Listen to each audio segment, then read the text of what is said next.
Kiai, ini amalan kita ini banyak yang hadisnya dhaif Kiai, kata Wahabi. Gimana nih menurut Kiai ini? Kita ini kan mengikuti ulama ahli hadis, mengamalkan hadis dhaif menurut ulama ahli hadis itu sunnah di dalam Fadailul A'mal, Targhib dan Tarhib. Imam Nawawi dalam kitab Al-Kar berkata, qala al-ulama minal muhaddisin wal fuqaha wa ghairihim yajuzu wa yustahabbu al-amal fil fadail wat targhib wat targhib bil hadits dhaif ma lam yakun mawdu'an. Boleh dan disunnahkan mengamalkan hadis dhaif dalam amal-amal utama targhib dan tarhib selama tidak maudhu'. Kita ikut ahli hadis. Kalau Wahabi itu berarti ikut siapa gitu Kiai? Ya, yang jelas mereka ikut Wahabi, kayak ikut ahli hadis. Tapi mereka kayaknya ngotot gitu kalau mereka itu tidak mau mengikuti hadis dhaif gitu Kiai. Artinya harus sahih hasan ya. Namanya mereka kan memang orang kelompok ngotot, memang nggak mau ikut ulama. Terjadi perselisihan ulama, bolehkah mengamalkan hadis dhaif dalam fadilah amal? Sebagian ulama mengatakan boleh, apa-apa.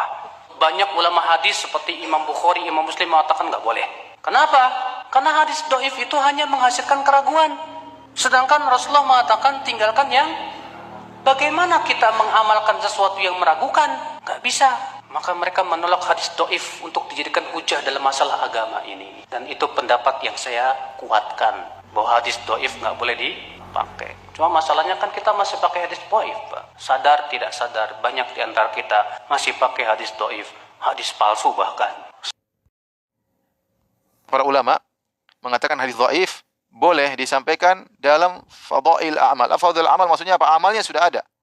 Tinggal pahalanya yang datang dalam hadis dhaif, maka ini tidak mengapa. Ini tidak mengapa. Bukan hadis dhaif yang menimbulkan amalan baru.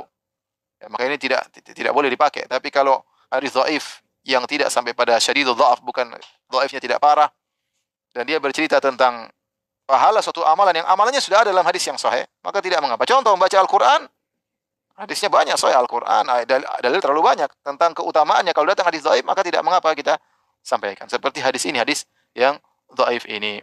Sama seperti misalnya salat duha. Salat duha, hadis sahihnya banyak tentang keutamaan salat duha, tentang disyariatkan salat duha. Adapun keutamaannya salat duha bisa bikin begini, bisa bikin begini. Terkadang datang dalam hadis dhaif, selama dhaifnya tidak terlalu parah, boleh kita sampaikan dan kita ingatin hadis dhaif. Ya, untuk memotivasi, bukan untuk buat amal yang baru, karena amalnya sudah ada, tinggal pahalanya yang datang dalam hadis yang dhaif. Maka ini para ulama mengatakan boleh. Hadis dhaif, saya keliru bila orang cakap boleh beramal dengannya, tapi bukan hujah, tak boleh buat hujah. Macam mana beramal benda yang lemah? Okey. Gini. Saya sebut dah dalam beberapa siri kuliah saya huraikan benda ni. Sebab saya nampak orang Melayu ni, dia silap faham makna kalam ulama boleh beramal, tak boleh buat hujah. Dia duk fikir boleh untuk beramal, tak boleh berhujah. Maksudnya tak boleh bawa hadis itu untuk berdebat. Macam tu ke tuan faham? Tak boleh bawa hujah tu maksud tak boleh bawa berdebat dengan orang. Tak boleh. Itu satu. Dan kedua, macam mana nak beramal benda tu dah lemah? Okey, gini. Saya nak huraikan dulu apa maksud berhujah. Biasa kita faham macam tu lah. Boleh beramal, tak boleh berhujah. Maksudnya tak boleh bawa berdebat. Beramal diri sendiri boleh. Itu yang kita faham kan? Bukan tu maksud dia, salah. Boleh beramal, tak boleh berhujah. Tak boleh berhujah bukan maksud tak boleh bawa berdebat. Tak boleh untuk menetapkan satu hukum baru dalam agama. Itu maksud berhujah. Satu hadis dhaif bawa satu hukum baru dalam agama. Sama ada dalam akidah ataupun dalam fiqh. Tak boleh. Itu maksud berhujah. Bukan berhujah tu maksud pergi bawa berdebat dengan orang. Bawa berbahas dengan orang, bukan. Berhujah maksudnya menetapkan satu hukum baru. Kerana dia dhaif. Dia tu dhaif.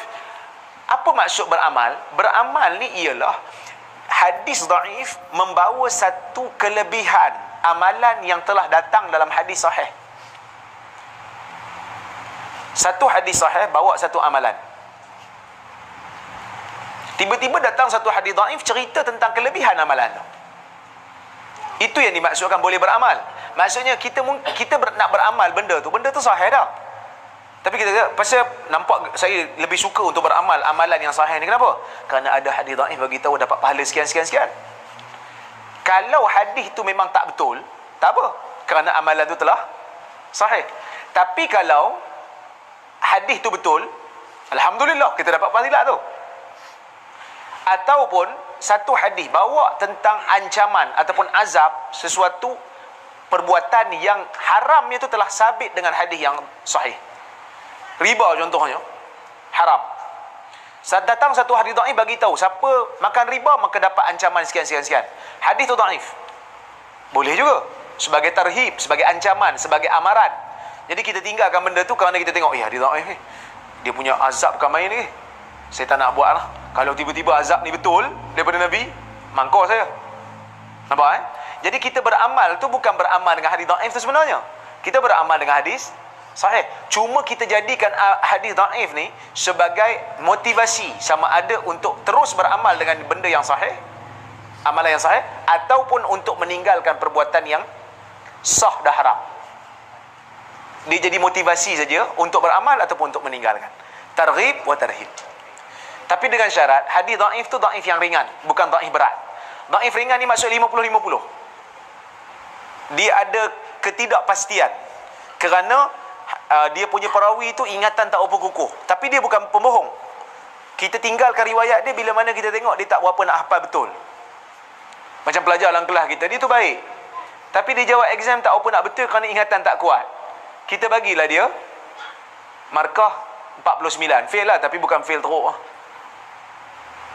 Tapi kalau ada student kita ayat Quran mereka sendiri memang membohong lah, maka dia akan dapat markah yang memang fail lah, kosong lah, sebab dia pendusta kan? Mereka ayat Quran sendiri. Boleh? Saya menjawab soalan. Okay.